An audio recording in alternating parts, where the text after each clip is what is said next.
저는 오늘 온라인 입시 설명회 진행을 맡은 황기범 대표원장이고요. 그리고 옆에 계신 분은 많은 궁금증을 또 해결하고 도움을 주실 이정훈 원장님이십니다. 뭐 마음속으로 혹은 이제 화면 저 너머로 박수 쳐주시면 저희가 응원을 또 멀리서 좀 듣고 그다음에 저희가 좀 화이팅 하도록 하겠습니다. 또 일상 속에 바쁘신 와중에 이렇게 온라인 입시 설명회를 참석해 주신 많은 학부모님들 혹은 몇몇 학생들 진심으로 좀 저희가 감사하다는 말씀을 꼭 드리고 싶고요. 오늘 이 시간이 단순하게 저희가 입시 정보를 나누는 자리가 아니라 변화하는 입시 환경 속에서 우리 아이들이 가장 필요한 어떤 해답을 찾는 과정이라고 생각하시면 될 것 같습니다.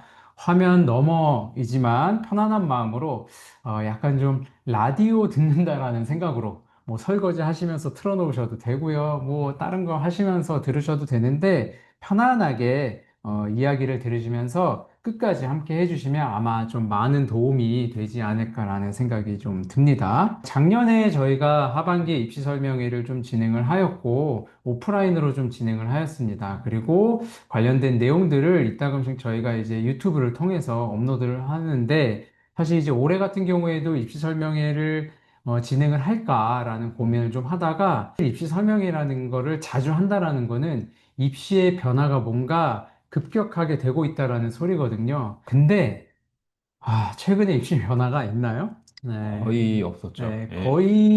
거의 없다라고 보시면 될 것 같습니다. 거진 제 기억으로는 3년간은 거의 없었고, 그 위로 또 넘어가 보면 이제 5년 정도까지도 아주 큰 변화는 좀 없었던 게 사실입니다. 그렇게 저희가 조금 고민을 조금 하고 있던 와중에, 최근에 학부모님들이 오고 가며 혹은 저희의 방문을 하시거나 아니면 전화 문의를 좀 하실 때, 이따금씩 들리는 화두가 좀 있었습니다. 좀 주제가 있었는데 그게 바로 오늘 저희의 메인 테마인 고교학점제에 대한 이야기입니다. 고교학점제에 대한 이야기는 처음 듣는 건 아니에요. 작년, 재작년부터 계속 언급이 돼 왔던 제도인데 이게 왜 지금 학부모님들한테 갑자기 화두가 되느냐? 알고 있긴 했었는데 실질적으로 이렇게 확 피부에 와닿는 시기인 것 같아요. 고등학교 1학년 같은 경우에는 지금 이제 선택 과목을 이제 선택하고 있는 와중이고, 이제 중학생 학생들을 또 이제 자녀를 두신 학부모님들에게는 아마도 이제 곧 있을 고등학교를 올라가는 상황이니까 이 고교학점제에 대해서 좀 알아야 될 것 같고, 이게 마냥 이제 남의 일처럼 들리진 않는 것 같아요. 그래서 오늘 메인 테마는 고교학점제를 통해서 많은 학부모님들, 학생들이 불안해하고 있는데 그런 불안에서 확신으로, 전공에 대한 확신으로 조금이라도 좀 도움을 주고자 이렇게 저희가 입시 설명회를 준비를 하게 되었습니다. 자, 우선은 저희가 오늘 미래 입시 설명회를 하는데 앞서서 몇 가지 좀 체크 포인트가 좀 있습니다. 우선 첫 번째는 일반 계열 입시랑 미대 입시의 성향은 전혀 다르다라는 거를 우선 안내를 좀 해드리고 싶습니다. 이게 사실 입시에 관한 이야기를 하다 보면 주변에 뭐 동네 이제 또 학부모님들하고 이야기를 좀 하다 보면 우리 아이는 미대고 타학생 자녀를 두신 또 이제 학부모님들은 이제 일반 계열인 경우가 있는데 입시에 관한 이야기를 하다 보면 의사소통에 있어서 커뮤니케이션이 되게 원만하게 되지 않는 경우가 있습니다. 왜냐하면 일반 계열 입시랑 미대 입시랑은 또 완전 좀 다른 상황이기 때문에 특히 그런 부분들이 있다라는 걸 좀 참고를 해 주셔야 될 것 같고요. 두 번째는 28년도, 그러니까 현재 고등학교 1학년에 해당하는 미대 입시 요강에 대해서는 현재 발표된 거는 없습니다. 확정안은 내년 4월 정도에 이제 발표가 되고요. 몇몇 대학교들은 이제 예고안을 올해 말이나 내년 초쯤에 아주 큰 카테고리 안에서 예고안을 발표하는 경우가 좀 있기는 합니다. 그래서 우선 저희가 오늘 설명드릴 거는 지금까지 발표된 요강과 그 다음에 고교 학점제에 대한 여러 가지 다양한 궁금한 부분들을 좀 오늘 해설을 해드리려고 합니다. 세 번째 체크해야 될 부분들은 바로 미대는 특히 그리고 뭐 많은 대학교들이 물론 그러겠지만은 지원한 학생들의 과도한 불이익을 절대 주지 않으려고 합니다. 급작스러운 입시 변화를 통해서 학생들이 불이익이 생기면 당연히 안 되겠죠. 그래서 그 안에서도 특히 미술대학교는 그 변화에 대해서 다른 계열에 비해 좀 더 보수적입니다. 변화를 줄지언정 이 변화가 급진적 변화가 아니라 굉장히 단계를 거쳐서 변화를 주는데 그 단계적 변화조차도 조금 느립니다. 혹은 변화를 좀 안 주는 게 미대 입시의 성향이라고 보시면 될 것 같습니다. 그래서 아까 제가 초반에 말씀드렸듯이 입시 설명회를 할 때 엄청나게 입시 변화가 좀 있으면 그게 어떠한 여러분들에게 좀 설명을 드릴 수 있는 테마가 되는데 사실 그게 별로 없다라는 게 이제 미대 입시 특징이죠. 지난해 입시를 반드시 좀 파악하는 게 필요하기는 합니다. 그래서 27년도 입시, 26년도 입시, 당장 우리 아이가 이제 고등학교 3학년 되기 이전에는 그 이전에 입시에 대해서 어느 정도 파악을 하시면 아무래도 학생들과 입시 관련된 커뮤니케이션 하기가 굉장히 좀 원활할 수가 있겠죠. 그리고 제일 중요한 겁니다. 미대 입시를 준비하는 데 있어서 근시안적인 준비를 하시면 안 됩니다. 우리가 입시를 하는 과정이 당장 이제 한 달, 두 달 뒤에 입시를 치르고, 그 다음에 뭐 실기 시험을 보고 결과가 나오는 게 아니기 때문에 도착점, 결론적으로 이야기하면 우리 아이가 대학교에 합격하는 그 지점까지의 기간이 어느 정도 충분히 있기 때문에 그 도착점을 알고 하나하나 준비를 해야 되는 마음의 자세가 좀 필요할 것 같습니다. 자, 그러면 본격적으로 고교학점제에 대해서 좀 이야기를 해보도록 하겠습니다. 네. 고교학점제가 전면 시행된 지 지금 한 6개월 정도 지난 상황입니다. 현재 뭐 많은 매스컴에서도 이야기가 나오고 그 다음에 현장에서도 많은 이야기들이 지금 나오고 있습니다. 뭐 관련해서는 이정 원장님 좀 얘기를 해주시면 좋을 것 같아요. 네, 지금 미대 입시뿐만 아니라 진짜 음. 모든 입시에서의 화두는 그 역시 고교 학점제입니다. 그리고 최근에 그 제가 기사를 발췌를 해보니까 대부분은 좀 부정적이고 불안한 내용의 기사들이 계속 뜨고 있는 것 같아요. 그런데 저희가 계속 불안해만 할 필요가 없는 거는 그 미대 입시는 일단 고교 학점제 이전에 실기라는 가장 타당한 그 평가 요소가 있습니다.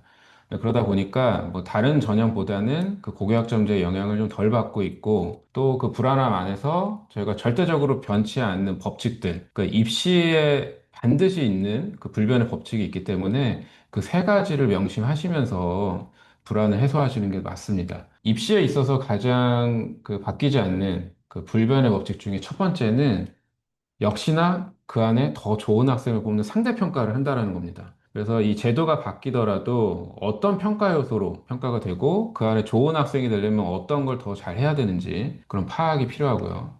그리고 이렇게 제도가 바뀔 때 기회가 오기도 합니다. 제가 이제 입시에서 가장 성공적인 사례들을 계속 되짚어서 기억을 해보면 항상 이렇게 입시가 변화하는 그 찰나에 있었던 학생들이었던 것 같아요. 그래서 그런 부분에서는 가장 먼저 또 준비한 학생들이 유리 지점에 설 수가 있습니다. 자, 우선은 뭐 입시 불변의 법칙을 좀 보시면 중요한 거는 이제 이 세 가지죠. 더 좋은 학생을 선발하기 때문에 그에 따른 저희가 경쟁력을 좀 갖춰야 되고, 제도가 바뀔 때, 본인이 가지고 있는 예를 들면 성적권대에 비해서 더 좋은 학교를 진학한 경우의 수를 너무 많이 좀 봤습니다.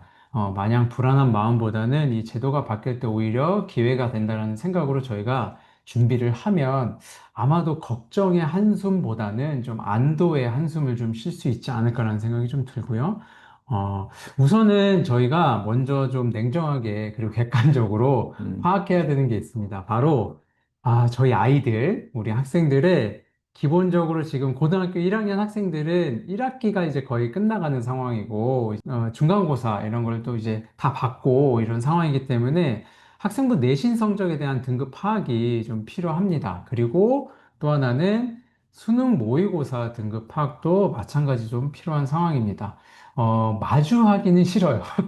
이게 우리 아이의 성적표를 봤을 때 이걸 마주하기 싫은 경우의 수가 좀 있습니다. 아무래도 이제 학부모님의 원하는 성적대 등급은 아무래도 좋은 성적권대죠. 근데 우리 아이들이 처음에 고등학교 올라가서 시험을 보고 온 다음에 가지고 오는 성적대는 100% 만족을 하지 못하더라도 우리가 이제 이거를 받아들이고 조금 현실화, 객관화 시켜야 될 필요성이 좀 있습니다.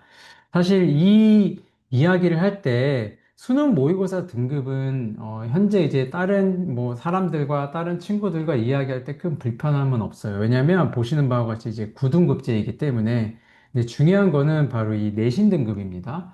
자, 옆집 엄마랑 대화를 해요. 입시에 관한 이야기를 자연스럽게 하는데 옆집 학부모님의 자녀는 고등학교 2학년이고 우리 아이는 고등학교 1학년입니다. 근데 이제 내신에 관한 이야기를 막 하다가 고등학교 2학년 자녀를 두신 학부모님이 우리 아이는 내신이 2등급이야 라고 이야기를 하고 그 다음에 고등학교 1학년 학부모님은 우리 아이도 2등급이야 라고 했을 때 그 2등급과 그 2등급은 전혀 다릅니다. 다르죠. 네, 네. 그죠? 고등학교 1학년 학생들의 내신 등급과 고등학교 2학년의 내신 등급을 동일화하면 안 되는 게, 뭐, 고등학교 1학년 학부모님들은 아시겠지만 지금 등급제 변화가 5등급으로 바뀌었기 때문에 그 5등급에 해당하는 고등학교 1학년의 등급을 똑같이 2등급이라고 해서 동일시하면 절대 안 된다. 그래서 뭐, 내신 등급에 대해서 이야기할 때는 고학년, 그러니까 고등학교 2학년 위쪽의 학부모님이랑 대화를 하면 커뮤니케이션 할 때 굉장히 큰 애로사항이 좀 있을 수 있습니다. 그래서 우선은 우리 아이의 내신 성적과 모의고사 등급을 먼저 파악하시고 어느 정도 알고 계신다라고 하면 아마 이후에 이야기하는 내용들이 조금 더 귀에 잘 들어올 것 같고요. 중학교 이제 다니고 있는 학생들을 자녀를 또 두신 학부모님들은 이후에 내년에 이런 내신 등급이 만약에 나오고 수능 등급이 나오면 그걸 잘 체크를 해주시는 게 필요합니다. 지금 말씀해 주신 것처럼 현재 2학년 학생들은 예전과 마찬가지로 9등급제로 진행을 하고 있습니다. 그 수능이랑 내신이 똑같이 9등급제다 보니까 수능을 이야기할 때도 그렇고 뭐 현재 자기 내신을 이야기할 때도 그렇고 그 등급에서의 가치가 거의 유사하게 비춰질 때가 많았습니다. 그런데 이 9등급제를 천천히 살펴보면은 그 상위 1등급은 4% 정도였거든요. 근데 지금 바뀌는 5등급제는 1등급이 그 상위 10%입니다. 근데 그 상위 10%는 예전에 9등급제에서는 2등급 안에 드는 학생들이었어요. 그 2등급까지가 11%이기 때문에. 그래서 현재로서는 1등급이 10%다. 그래서 1등급, 2등급, 3등급의 그 가치가 약간 달라졌습니다. 그래서 그런 부분에 좀 일단은 이제 바뀐 제도에 대해서 한 번은 좀 살펴봐야 되는 부분이고, 지금 보시는 것처럼 1등급 받기가 어떤 시각에서 보면은 쉬워 보입니다. 아무래도 그 10% 안에 드는 경우가 좀 더 쉬워 보일 수 있고, 과거에, 예, 이전에 비해선 그렇죠. 조금 쉽다라고 생각할 수도 있죠. 네. 과거에 2등급 받던 학생들의 입장에서 1등급이 되니까 너무 기분 좋은 일이에요. 음. 근데 반면에 다른 시각으로 보면은 1등급 받기가 또 쉬워진 만큼 그만큼 또 흔해졌다라는 거죠. 그래서 그런 부분에서는 최근에 아이들 1학년 성적이 나왔어요. 그 이번 학기를 마무리하면서 내신이 확정이 됐는데 아쉬워하는 학생들이 너무 많았습니다. 근데 그 음. 이유가 2등급을 받을 때도 10% 안에 못 들어서 너무 아깝게 뭐 한 문제 차이로 11%대 학생들도 2등급이 돼요. 그리고 34%대 학생들도 2등급이라는 거죠. 그러다 보니까 이 등급 안에 간신히 들어간 학생들은 기분이 굉장히 좋아지는 반면에 아깝게 또 그걸 놓친 학생들은 또 이전보다 훨씬 더 가치가 하락한 등급을 받게 되니까 그 안에서 좀 괴리가 있는 것 같습니다. 미대 입시에 대한 전반적인 개념을 한번 저희 훑어보고 다시 한번 고교학점제에 대한 얘기를 해보겠습니다. 일단 수시랑 정시 개념은 대부분의 어머니들이 알고 계실 거라고 생각이 들어요. 저희가 뭐 최초 상담 때도 한번 언급을 했기 때문에 가장 큰 기준은 아무래도 이 수능이죠. 수능을 기점으로 해서 수능 이전에는 수시, 그 수능 이후에는 정시라고 명칭을 갖고 있습니다. 수능 이전에는 아무래도 수능이라는 보편 타당한 전국 공통의 기준이 없다 보니까 각 학교별로 나오는 내신과 그리고 학생들의 실기, 뭐 여러 가지 서류 이런 것들을 점검을 하고요. 정시에는 사실 내신을 보는 학교가 거의 없어요. 음. 대부분의 학교가 수능과 실기만을 놓고 평가를 하게 됩니다. 지금 수시 기간이고요. 그 원서 접수를 앞두고 있습니다. 그 수시 원서 접수 기간이고, 수시 실기 전형이 보통 10월에 있다 보니까 열심히 또 실기 준비하는 학생들이 있습니다. 그리고 11월이 넘어가서는 수능 이후부터는 정시에 대한 어느 정도의 배정이 또 마무리가 되고, 거기에 맞는 학교를 실기를 준비를 하게 됩니다. 정시 원서 접수는 12월 말부터 늦게는 1월 초까지. 근데 보통은 12월 말에 마무리가 되고요. 정시 실기 같은 경우는 1월 중에 가군, 나군, 다군의 개념으로 8일간 나눠서 3번의 시험을 보게 됩니다. 근데 이 모든 전형의 가장 큰 핵심은 수시에도 정시에도 명확한 기준이 되는 실기가 가장 일반적인 전형이고 학교별로 일반 전형이라고 명칭이 되어 있는 것은 모두 다 실기 위주 전형입니다. 그래서 두루두루 학생들이 수시와 정시에 지원을 할 수가 있겠고요. 수능 조건이 없는 이제 수시에서 학생부 위주 전형을 일부 학교가 또 모집을 합니다. 그리고 수능 이후에는 수능만을 갖고 그 비실기로 뽑는 수능 위주 전형을 또 일부 학교가 모집을 하게 됩니다. 그래서 각 수시와 정시의 모든 전형을 한번 살펴보면 제가 색깔로 표시를 해놨습니다. 푸른색으로 표시를 해놓은 전형은 학생부 위주 전형입니다. 학생부 위주로 학생들을 평가하는데 교과 전형은 성적 위주, 그리고 학생부 종합 전형은 뭐 미술활동 보고서라든가 여러 가지 활동과 함께 성적도 같이 동반해서 보는 전형이라고 볼 수 있고요. 나머지 실기 특기자 전형, 실기 단계 전형, 실기 일반 전형 같은 경우는 실기가 결국에 합격의 당락을 좌지우지하는 실기가 비중이 가장 높은 전형이라고 볼 수 있습니다. 그리고 수능 이후에 있는 정시는 심플합니다. 수능 100% 전형과 그러니까 수능과 실기를 보는 실기 일반 전형 이렇게 두 개로 나뉘게 됩니다. 다시 저희 고교학점제 얘기로 한번 돌아가 볼게요. 앞에서 얘기했었던 등급을 한번 비교표를 통해서 볼 건데 현재 고등학교 1학년 학생들에 대한 정확한 입시안은 내년 4월 중에 각 대학별로 발표를 다 하게 됩니다. 그래서 지금 지원하고자 하는 학교의 입학처 사이트에 들어가 보시면요. 2027학년도 올해 2학년 학생들에 대한 입시안이 올 4월에 다 발표가 돼 있습니다. 그래서 고등학교 1학년 같은 경우는 아직까지는 정확하게 어떻게 하겠다라는 기준이 있지 않은 상태예요. 그렇기 때문에 바로 그 직전 연도의 학생들의 합격 사례라 그리고 여러 가지 그 전형을 쓸 수 있는 그 지표를 통해서 가늠을 해보는 게 좋을 것 같습니다. 자, 지금 학생부 종합전형 같은 경우는 일종의 비실기죠. 학생부 위주로 뽑는 전형이고, 현재까지는 홍익대 기준에는 과거 9등급제의 평균점에서 1.6등급을 얘기했어요. 1.6등급. 근데 현재는 그 1.6등급이 무조건 1등급이 돼야 되겠죠. 2등급이 섞이지 않은 1등급 위주로 학생들이 받아온 성적이어야만 하고 상위 10% 이내에 들어가야만 합격의 가능성이 높았습니다. 현재로서는 1등급 안에 무조건 들어가야 되는 상황이고 그 밑에 있는 등급인 2등급 대 학생들은 단계 전형에 해당돼요. 이 단계 전형 같은 경우는 실기와 그리고 내신 두 가지를 보는데 단계적으로 내신을 먼저 보고 그 다음에 실기를 보는 전형입니다. 그리고 마지막으로 대부분의 학생들의 해당되는 얘기는 실기 위주 전형입니다. 실기를 70%에서 혹은 100%까지도 보는 전형을 볼 수가 있습니다. 학교들을 보면요, 이 학생부 종합 전형은 홍대가 이제 압도적으로 학생을 모집하고 있고, 모든 학교가 모집을 하진 않아요. 그래서 일부 학교가 학생부 종합 전형이 있고, 모집 인원을 어느 정도씩 조금씩 또 뽑는 중입니다. 단계 전형 같은 경우도 모든 학교가 다 설치가 돼 있지 않고요. 서울과기대, 숙명여대, 단국대, 중앙대, 한양대에 해당되고, 만약에 내가 그 중에 또 인기과에 해당되는, 최근에는 뭐 시각이나 영상이 인기과다 보니까 상위권 학과를 지원을 할 때는 2등급 이내가 아닌 상황이에요. 1.5등급 이내. 그러니까 1등급이 좀 더 많고 2등급이 일부만 있는 그런 학생들이 유리 지점에서 볼 수가 있습니다. 그리고 마지막으로 실기주 전형은 경희대, 가천대, 그리고 여러 이제 서울권 여대들, 그리고 마지막으로 단국대, 건국대, 글로컬 캠퍼스까지 이렇게 모집을 하고요. 여기에서 가장 중요한 핵심이 고교학점제가 과연 어디에 적용되는 이야기냐, 그 부분이죠. 학생부 종합 전형에 해당되는 얘기다. 그리고 그 아래쪽에 있는 모든 전형들은 고교학점제보다는 실기에 조금 더 무게를 둬서 준비를 해야 되는 학생이라고 볼 수가 있습니다.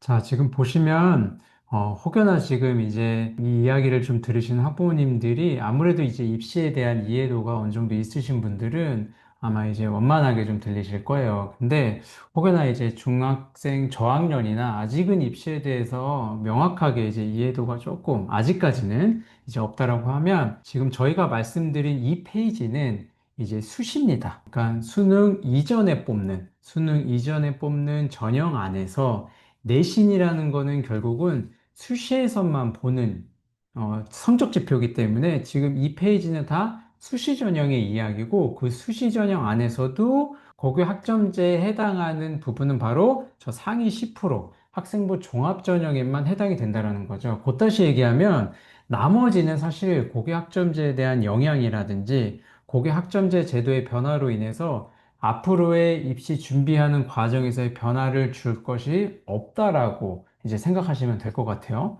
그리고 이제 원장님이 말씀해 주신 내용 중에 저 단계 전형에 대해서 조금 더 디테일하게 설명을 좀 드리면 제가 이제 신입 상담할 때도 그런 이야기를 말씀드리지만 오디션과 같은 거예요. 그래서 원서 접수를 하게 되면 당연히 실기 시험을 볼 수 있는 게 아니라 저 단계 전형을 실시하는 학교는 원서 접수를 하고 아이들의 고등학교 내신 성적을 가지고 각 학교별로 일정 배수를 먼저 선발을 합니다. 그게 뭐 3배수라고 했을 때 10명을 뽑으면 곱하기 3 해서 3배수니까 30명을 먼저 선발을 하고 나머지는 1단계에서 다 떨어뜨려요. 그리고 1단계 통과한 친구들이 2단계로 넘어가게 되면 실기 프로테이지가 80%에서 거의 100%에 해당하는 실기 위주로 이제 최종 합격을 하는 이런 약간 좀 오디션 같은 제도 같은 게 바로 저 단계 전형이라고 생각하시면 될 것 같아요.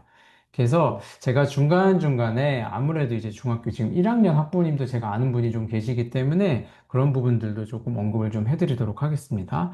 어쨌든 고교학점제에 해당하는 거는 저 위에 학생부 종합전형 상위 10%에 해당하는 내용이다. 그러면 고교학점제가 무엇이냐, 뭐 알고 계신 분들이 많이 계시겠지만 그럼에도 불구하고 다시 한번 좀 설명을 좀 드리면서 중간중간에 여러 가지 이야기를 좀 해보도록 하겠습니다.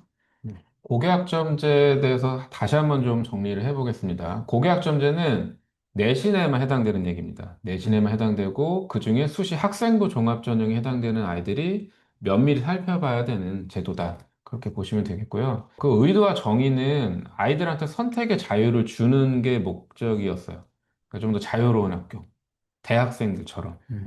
자기가 원하는 과목을 공부하면서 즐거워하고 행복한 학교 그게 취지에 해당되고요. 기본적으로 그걸 또 이수를 해야 되는 최저적인 조건을 만들다 보니까 192학점 이상을 이수해야만 되고 졸업 기준은 3분의 2 이상 출석 그리고 40% 이상의 학업 성취율을 달성해야만 졸업을 할 수가 있습니다. 192학점을 이수를 못하면 졸업을 못하는 거고요. 그리고 이제 40% 이상 학업 성취율을 달성을 못하면 대학교 아까 설명해 음, 주셨지만 대학교 다니면서 F 뜨면 다시 수강을 해야 되잖아요. 그런 더 다니죠. 것처럼 더 네. 다녀야 되는 상황인 건데 사실 저 학업 성취율이 40%안 되는 학생이 분명히 있을 수도 있기 때문에 그러한 부분들을 학교에서 고등학교에서 이제 달성할 수 있게끔 제도적으로 지금 마련을 하고 있죠. 네. 네. 그래서 뭐 선생님들이 아무래도 저게 달성이 안 되는 학생들이 많이 생기면 안 되잖아요. 그래서 그런 부분 때문에 여러 가지 선제적인 이제 교육을 또 진행도 하고 방학 때 수업을 개설해서 그 모자란 학점을 채운다든가 진짜 대학생들이랑 유사한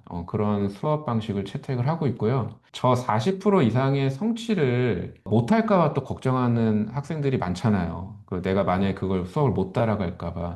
근데 그 취지가 처음부터 저희가 인구가 또 절감이 되고 있고 그 몇 안 되는 아이들을 예전처럼 지도하면 안 되는 상황입니다. 그 모두 다 기본적인 성취율을 높여줘야 되는 상황이다 보니까 이런 제도가 생겼다라고 이해를 하시면 되겠습니다. 특징은 학생의 자기주도적인 학습을 원하고 있고 그 부분 때문에도 부담을 많이 느끼고 있죠. 자기가 선택하기 힘든 학생들은 학교에서 그리고 선생님들이 노력하는 부분도 기본적인 설계가 되어 있습니다. 진로 학업에 대한 상담도 있고 맞춤형 진로 프로그램, 여러 가지 보충 지도까지도 미리 계획이 되어 있는 상황입니다. 현재 고1 학생들부터 본격적으로 진행이 되고 있고요. 지금까지는 공통적인 수업을 아마 진행을 했을 거예요. 그리고 2학년부터는 자기가 선택한 과목대로 좀 더 자유로운 수업이 이루어지게 돼요. 그래서 최근에 1학년 학생들은 2학년 때 배울 과목을 선택해서 업로드를 했습니다. 그리고 학교에서는 그 업로드된 선택 사항을 갖고 과연 수업 개설이 가능한지 너무 많이 뭐 신청을 해도 안 되고 너무 적게 신청을 해도 안 되고 수업에 따라서 어떤 걸 또 다시 한번 개설을 해야 된다든가 이런 걸 또 고민을 하는 기간입니다. 그리고 학생 중심의 교육이 실현되는 기대 효과가 있는데 전반적인 취지는 너무 좋은 것 같아요. 너무 예, 좋죠. 예. 네. 꼭 무슨 미국 하이틴 영화처럼 진짜 행복한 고등학교 생활이 음. 꿈꿔지는데 현장에서 들리는 목소리들, 그러니까 학생들과 그리고 교사, 선생님들의 각종 매스컴에서의 인터뷰나 정교조 집회에서의 뭐 그런 강연, 뭐 연설, 뭐 이런 것들을 들어보면은 가장 많이 들리는 얘기가 수행평가가 너무 많다. 맞아요. 예. 예, 그 수행평가가 과거, 그러니까 현재 2학년 이상의 학생들보다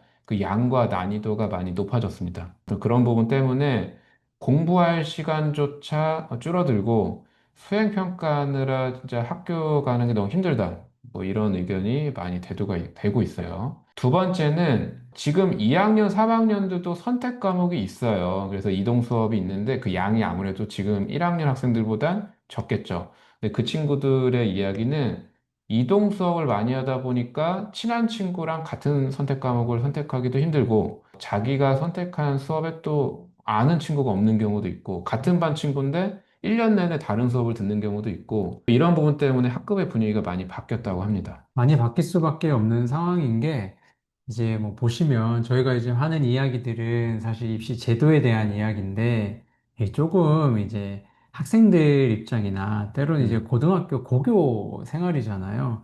그런 입장에서 보면 지금 현재 고등학교 1학년까지는 반이라는 어떤 나름대로의 소속감으로서 학생들이 우정을 좀 쌓고 친한 친구랑도 이제 고교 생활을 즐겁게 보내기도 하고 할 텐데 고등학교 2학년이 되면 이제 선택 과목에 따라서 계속 교실을 이동하고 이렇게 다녀야 되기 때문에 사실 2학년부터는 이제 반에 대한 소속감이 결여될 수밖에 없는 상황이 좀 되죠. 그리고 사실 이 부분에 대해서도 많은 이야기가 좀 있었던 거는 내가 친한 친구가 나보다 공부를 잘해요. 누가 봐도. 내가 생각해도 잘해. 근데 그 친구가 하필이면 또 나랑 하고자 하는 전공이 조금 비슷한 계열일 때 그 선택 과목에 이 친구가 같이 지원을 하게 되면 사실 음, 제 성적이 조금 뻔하게 눈에 좀 보이는 상황이라 음, 이게 친한 친구인데 이게 눈치를 좀 볼 수도 있고 음, 이게 어떻게 보면 이게 과목 선택 자체가 눈치 싸움이 되는 경우의 수가 있을 수밖에 없죠. 음, 그래서 성적을 관리를 잘하고 좀 우수한 성적들을 계속 유지했던 친구들이 어느 과목을 선택하느냐에 따라서 이게 상대적으로 나의 성적이 또 음. 좌지우지 될 수 있기 때문에 참 이 부분에서는 좀 아쉬운 부분들이 좀 있는 건 사실입니다. 네, 그러니까 공부 잘하는 친구들을 피해서 선택을 할 수도 있다. 뭐 네, 이런 얘기를 하신 것 그렇죠. 같아요. 알겠습니다. 그리고 세 번째 목소리는 아, 진로 결정을 빨리 하는 게 부담이다. 이게 굉장히 좀 네. 크죠. 몇몇 친구들한테는. 네. 지금 그 1학년인데 내가 어떤 직업을 갖고 어떤 전공을 할지를 결정한 친구도 물론 있고요. 근데 음, 아직까지도 하고 싶은 게 너무 많아요, 이 음, 친구는. 그러면은 뭔가 하나를 택해서 그거대로 선택 과목을 선택한다? 이게 너무 겁이 나는 거예요.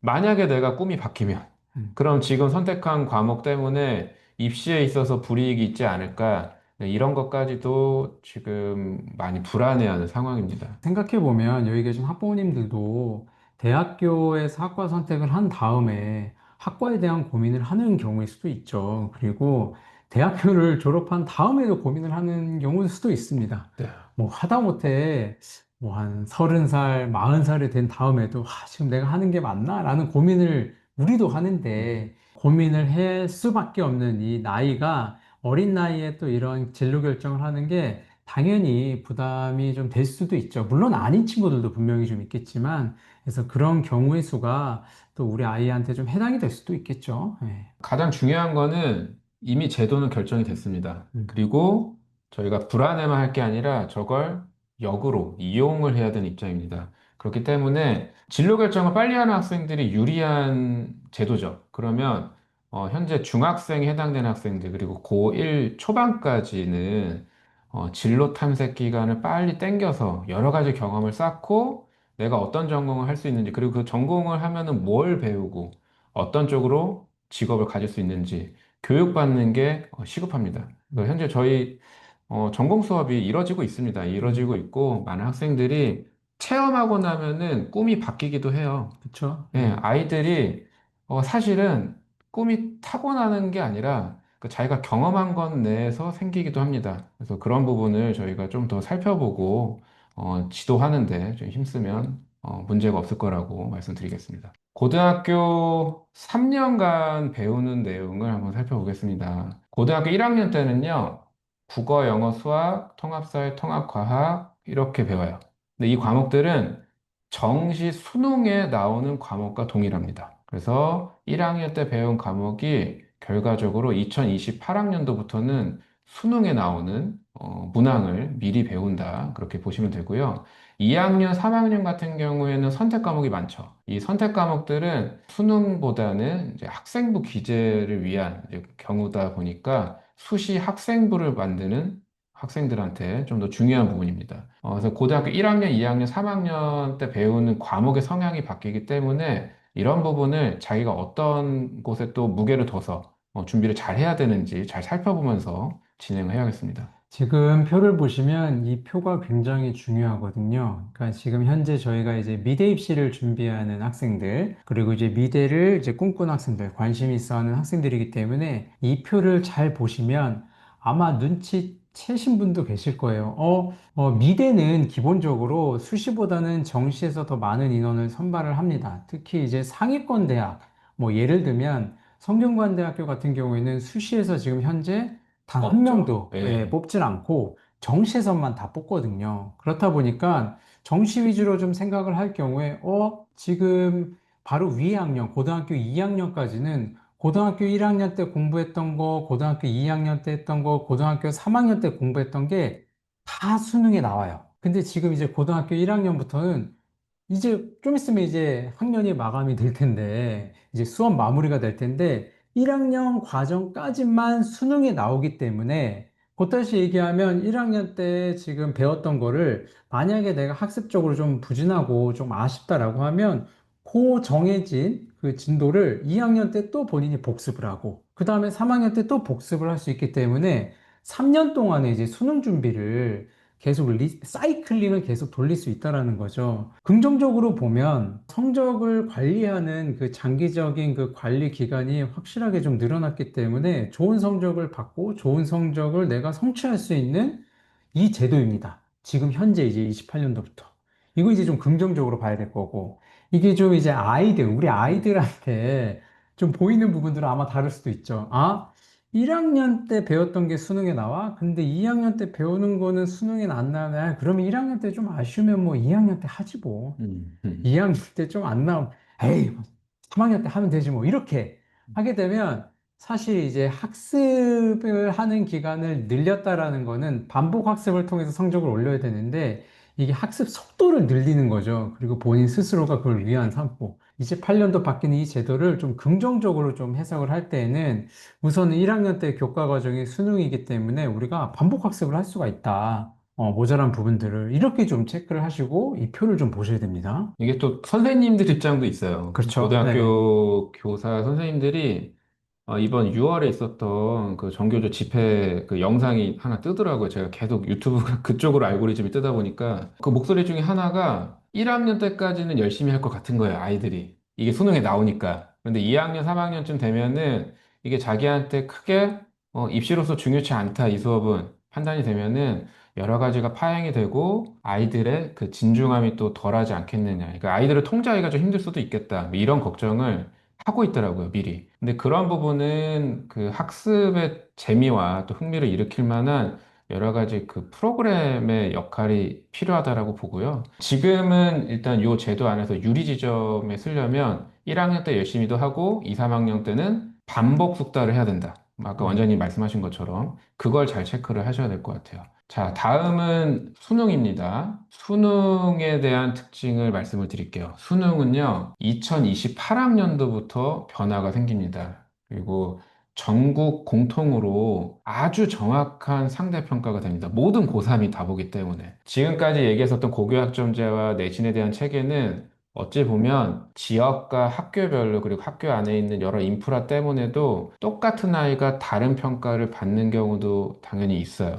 음, 그래서 그런 부분을 대학교도 알기 때문에 특히 상위권 대학들은 이 수능을 너무 선호합니다. 음, 변치 않는 진리 같은 음, 조건이죠. 그래서 서울대, 고대 같은 경우도 일반 전형을 다 정시에 뽑고, 아까 말씀드렸던 그런 성균관대 같은 경우는 미대가 수시가 아예 없어요. 뭐 그런 경우가 많다 보니까 이 수능에 대한 파악을 한번 다시 한번 해볼게요. 국어, 수학, 영어, 한국사, 탐구라는 기본적인 룰, 그리고 큰 틀을 유지를 하고 있지만 선택의 폭을 줄인 게 특징이라고 볼 수가 있어요. 과거에는 특히나 탐구 과목 같은 경우는 17개의 과목 중에 2개를 선택하는 거였다면은 지금은 1학년 때 배웠던 통합사회, 그리고 통합과학, 이렇게 그냥 심플한 사회와 과학 과목을 같이 보게 됩니다. 그리고 국어와 뭐 수학도 아주 약간의 통합되는 과정을 가져가고 있고, 이런 부분이 체크 사항 중에 하나가 1학년 공통 과목이 그만큼 너무 중요해졌다. 음, 그때 학습을 잘 해두고 그걸 토대로 2, 3학년을 잘 보내야만 한다. 이게 너무 중요하고요. 두 번째 특징은 유지되고 있는 부분도 있습니다. 영어랑 한국사 절대평가가 계속 유지될 상황입니다. 근데 이 절대평가라는 그 방식 자체가 아이들의 점수를 아주 세분화하는 게 아니라 등급만 부여받습니다. 음, 그러다 보면은 아이들이 얼마나 열심히 했는지도 알 수가 없고, 그 다른 세분화된 점수를 희석시키는 점수다 보니까 대부분의 학교는 영어랑 한국사를 안 보거나 아니면은 극히 줄어든 그런 비중으로 평가를 하고 있습니다. 구체적인 예를 들면 현재는 고려대 같은 경우도 국어 55%에 사회 45%, 뭐 이화여대도 국어 50%, 사회 50% 이런 식으로 아주 극단적으로 국어와 사회 쪽에 음. 조금 더 비중이 높이 가고 있습니다. 탐구는 사회와 과학을 둘 다 보는 걸로 변경이 됐죠. 그러니까 예전에는 선택을 했다면은 두 과목을 다 보고 있습니다. 고교학점제와는 확실히 좀 반대 성향을 띠고 있는 것 같아요. 고교학점제는 선택을 할 수 있도록 그 자유로운 분위기를 유지를 했다면은 수능은 좀 더 통합하고 심플하게 아이들의 선택을 줄여서 걱정을 좀 줄이는 쪽으로 변경이 되었습니다. 지금 27년도까지의 수능을 좀 보시면요. 국어를 한번 보세요. 그럼 국어에서 선택이 화법과 작문과 언어와 매체가 있죠. 이게 언제 배우는 거냐면 고등학교 2학년, 3학년 때 이제 배우는 겁니다. 근데 이걸 갖다가 이 공통 과목에 이거를 녹인 거예요. 여기에 넣어서 이걸 그냥 이렇게 통합시켜 버리는 거죠. 이렇게. 마찬가지로 수학 같은 경우도 그런 케이스고. 그래서 사실 저희가 계속 말씀드리지만 중요한 건 수능 잘 받으려면 1학년 공통 과목이 굉장히 좀 중요하다라는 거를 다시 한번 좀 설명을 좀 드리고 강조를 좀 드려야 될 것 같아요. 자, 우선 지금까지 말씀드리는 것을 기준으로 좀 정리를 좀 해보도록 하겠습니다. 우선 첫 번째는 내신과 수능의 등급의 가치는 다르게 우리가 꼭 생각을 해야 된다. 내신은 이제 5등급, 그리고 수능은 9등급제이고 그 내신 같은 경우는 계속 말씀드리지만 수시를 위한 성적 지표이고 수능 같은 경우는 정시를 위한 수능 지표이다라는 거. 그리고 등급의 변화가 있는 특히 내신 같은 경우에는 현재 고등학교 2학년 이상의 그 등급과 동일시하게 생각하시면 안 된다라는 거를 첫 번째로 알고 계셔야 되고요. 두 번째는 아까 이제 방금 전에 이종 원장님이 말씀해 주셨듯이 내신에 대한 난이도는 지역별로 그리고 학교별로 좀 다르기 때문에 이게 장기적 관리가 아니라 중간고사 볼 때, 기말고사 볼 때 1학기, 2학기 이런 식으로 일정별 관리가 굉장히 중요합니다. 그리고 그 성적이 계속 누적이 되는 거예요. 없어지는 게 아니라 누적이 되는 거기 때문에 일정별 관리가 꼭 필요하고 그런 관리는 곧 무엇을 위한 거냐면 수시 학생부 종합전형을 위한 준비다라는 거를 꼭 체크하셔야 됩니다. 수능 같은 경우에는 전국의 공통 이제 요소이기 때문에 장기적인 관리가 필요합니다. 우리가 이제 전국 모의고사라고 해서 수능 보기 이전에 연습 개념으로 보는 게 이제 3월, 6월, 9월, 10월 이렇게 보게 되는데 이런 수능 모의고사를 통해서 우리가 장기적 관리 체크를 계속 해야 되는 거고 그렇게 체크해서 관리하는 거는 곧다시 얘기하면 수시에서 일반 전형, 그러니까 내신 성적이 거의 들어가지 않는 수시 일반 전형과 정시 전형을 준비하는 거다라고 생각을 하시면 됩니다. 자, 그리고 등급대별로 조금 어떤 방향성을 좀 안내를 해드리면 내신 1등급 이상이다, 우리 아이가. 내신 1등급을 계속 받아오고 있다라고 하면 학생부 종합전형을 머릿속에 생각을 하셔야 되고요. 학생부 종합전형을 생각하면 잇따라 이제 생각하셔야 되는 게 곧 다시 얘기하면 홍대를 지원을 하는 케이스라고 보시면 될 것 같습니다. 자, 우리 아이가 내신 1등급에서 한 2등급 정도, 그러니까 1등급인데 2등급이 섞여 있거나 2등급인데 1등급이 좀 섞여 있는 경우라고 하면 단계 전형을 이제 앞으로 이제 목표를 해야 되고 거기에 추가적으로 학생부 종합전형을 실시하는 일부 경기권 대학들이라든지 이런 학교들이 있습니다. 그런 곳은 사실 내신 1등급이 아니라 2등급이 섞여 있는 등급도 합격 가능성이 좀 있습니다. 하지만 그 인원 비중이 굉장히 좀 적죠. 그리고 내신 2등급 이하다. 그러니까 내신 2등급, 3등급, 4등급, 5등급을 계속 받아오고 있거나 앞으로 좀 받을 것 같다라고 생각이 들면 실기 위주 전형으로 해서 일반 전형만 생각을 좀 하시는 게 맞습니다. 그래서 수시에서는 내신 성적이 들어가지 않는 실기 위주 전형을 진행을 하시는 게 이제 맞고요. 수능 1등급 이상이다. 너무나 기쁜 상황인데 수능 1등급 이상이 되면 무조건 이제 최상위권 미술대학을 이제 지원을 하시게 되고 서울대, 고려대, 홍대 같은 몇몇 학교들이 이제 여기에 해당이 됩니다. 여기에서 이제 체크해야 될 부분들은 바로 이제 서울대 같은 경우는 사실 다른 대학교랑 좀 다르게 수학이 유일하게 반영되는 대학교이기 때문에 수학을 포함해서 1등급대가 나와야 되고 고대 마찬가지로 1등급대가 어느 정도 나와야 되고요. 홍대 같은 경우에는 거의 대부분의 인원을 수시에서 뽑고 있긴 한데 아주 약간명으로 수능 100% 이제 참고를 해서 이제 서류 제출을 하는 정시에서 일부 약간명을 뽑고 있습니다. 그런 전형을 지원하려면 수능 올 1등급대가 좀 나와야 된다. 그리고 몇몇 학교들이 아주 소수 인원을 뽑는 비실기 전형이 있습니다. 거기에서도 마찬가지로 올 1등급을 받으면 실기시험을 보지 않고 이제 진학할 수 있는 경우의 수가 좀 있습니다. 자, 우리 아이가 이제 앞으로 이제 2등급 정도를 좀 받는다, 혹은 그 이상 받는다라고 하면 일반적으로 미대에서 꽤 상위권에 해당이 되는 국민대, 이대, 성대, 혹은 서울과기대, 그 다음에 서울시립대 같은 상위권에 있는 미술대학교를 진학 목표를 하시는 게 맞습니다. 우리 아이가 수능 3등급 이상이 된다, 3등급권대다라고 하면 인서울에 있는 뭐 많은 여대들 포함해서 이제 보통 알고 계시는 대학교를 이제 진학을 하시는 거를 목표로 하시면 되고 그 외에 이제 네임밸류가 있는 학교들 소위 얘기하는 뭐 중대라든지 한양대라든지 뭐 경희대라든지 이런 학교들을 지원할 수 있는 상황이 되겠습니다. 그리고 수능 4등급이다, 4등급 정도다라고 얘기를 하면 사실은 실기를 잘하는지 못하는지 여부가 굉장히 좀 중요해요. 그래서 미대 입시에서는 사실 수능 1등급 정도는 실기를 잘하는 것에 따라서 이제 뒤집을 수 있거든요. 그래서 3등급대에 해당하는 학교들도 충분히 지원 가능합니다. 단 안정적인 실기의 어떤 높낮이 폭이 없고 항상 안정적으로 성적권대가 좀 잘 나오는 친구들한테는 확실하게 이제 기회 문이 좀 열려 있고 수능은 이제 5등급 이하가 된다. 5등급, 6등급, 7등급 이렇게 아쉽게 성적대가 많이 이제 올라오지 않은 상황이라고 하면 수시에서도 그렇고 정시에서도 그렇고 무조건 실기 반영 비율이 높은 실기 우수자 전형을 이제 지원을 하고 그걸 목표로 하셔야 됩니다. 표에서 보시면 이제 위쪽에 있는 빨간색의 내신에 해당하는 거는 수시 전형에 해당이 되는 거고요. 여기 아래에 해당하는 전형이 바로 이제 수능, 곧다시 얘기하면 정시 전형에 해당이 된다라고 생각하시면 될 것 같습니다. 그리고 제일 중요한 거는 이런 성적, 실기 수준의 케이스별로 준비 사항이 좀 다르다라는 겁니다. 뭐냐면 수능 3등급이라 하더라도 수능 3등급을 받은 학생들 중에서도 학생들의 성향에 따라서 어느 대학교가 조금 더 유리하고 어느 대학교가 조금 불리한 경우의 수가 있습니다.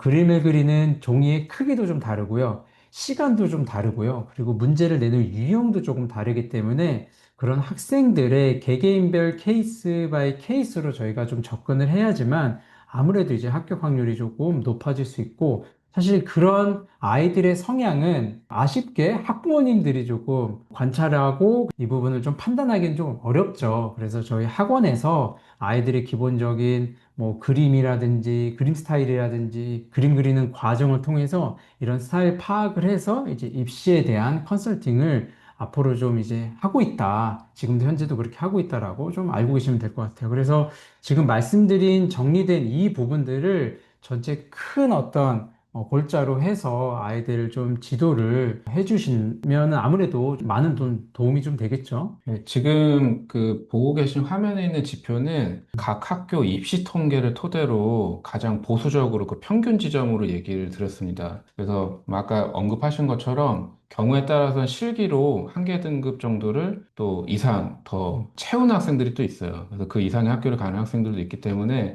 기본적인 자세는 그 마지막 기회인 실기에 조금 더 음. 항상 그 노력을 유지해야 된다. 뭐그 부분을 한 번 더 말씀드리고 싶습니다.